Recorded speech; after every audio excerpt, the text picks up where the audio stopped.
আজ আমরা এমন একটি যুদ্ধের কথা বলতে চাই যেখানে একটি পরাশক্তি বিজয়ী হতে চেয়েছিল, কিন্তু শেষ পর্যন্ত সেই মহাশক্তিকেই পরাস্ত করা হয়েছে। বিশ্ব ভাবতেও পারেনি যে একটি দেশ বিশ্বের সবচেয়ে বড় শক্তিধর দেশের বিরুদ্ধে রুখে দাঁড়াতে পারে এবং শত্রুকে পরাস্ত করতে পারে, কিন্তু ইরান তা করেছে। এগুলো আমার কথা নয়। মার্কিন যুক্তরাষ্ট্রের খ্যাতনামা রাজনৈতিক বিজ্ঞানী জন মেয়ারশেইমার এক ঐতিহাসিক স্বীকারোক্তিতে বলেছেন, ইরানের সঙ্গে যুদ্ধ আমেরিকার জন্য এক বিপর্যয় ছিল। এখন তার দৃষ্টিকোণ থেকে এক্ষেত্রে তিনটি গুরুত্বপূর্ণ বিষয় রয়েছে।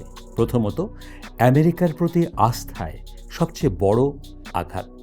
মেয়ারশেইমার বলেন, এই যুদ্ধের পর আর কোনো দেশ আমেরিকার নিরাপত্তা ছাতার নিচে যেতে চাইবে না।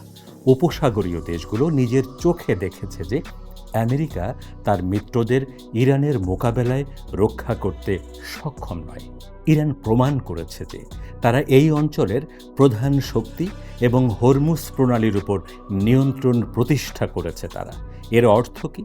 এর অর্থ হলো উপসাগরীয় তেল এখন ইরানের পথ দিয়েই যায়। সিদ্ধান্ত আর আমেরিকার হাতে নেই, সিদ্ধান্ত ইরানের হাতে। দ্বিতীয়ত, ইহুদিবাদী লবির বড় পরাজয়। তার মতে ট্রাম্প নেতানিয়াহুকে খুশি করার জন্য ইরানের সঙ্গে যুদ্ধে জড়িয়েছিলেন, কিন্তু ফল কি হলো? ইরান এমন এক শক্ত প্রতিক্রিয়া দেখায় যে এখন আমেরিকার রাস্তায় নেমে মানুষ এই বিপর্যয়ের জন্য ইসরায়েলকেই দায়ী করছে। এমনকি আমেরিকার জনমত জেগে উঠেছে এবং বলছে, ইসরায়েলের জন্য তোমরা আমাদের দেশকে ধ্বংস করে দিয়েছ। এর অর্থ ৭০ বছরের জায়নিস্ট লবির প্রভাব ইরানের জাতীয় ইচ্ছা ও সংকল্পের কাছে বড় ধাক্কা খেয়েছে। তৃতীয়ত, একঘরে আমেরিকা ইরান এখন জনপ্রিয়। আমেরিকার সঙ্গে ইউরোপের সম্পর্ক আগের চেয়ে খারাপ হয়েছে এবং এশীয় মিত্ররাও মুখ ফিরিয়ে নিয়েছে। কিন্তু ইরান প্রমাণ করেছে যে সে একটি স্বাধীন ও শক্তিশালী দেশ, যার না ন্যাটোর দরকার আছে, না আমেরিকার ছাতা নিচে যাওয়ার দরকার আছে। এমন একটি দেশ ইরান, যা প্রয়োজনে যুদ্ধ চাপিয়ে দিতে পারে এবং বিজয়ী হয়ে বেরিয়ে আসতে পারে।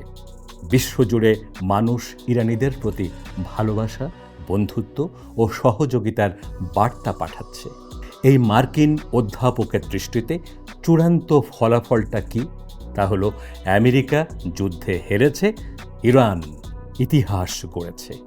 এখন আর কোনো দাম্ভিক শক্তির সাহস নেই এই দেশের দিকে তাচ্ছিল্যের দৃষ্টি দেয়ার।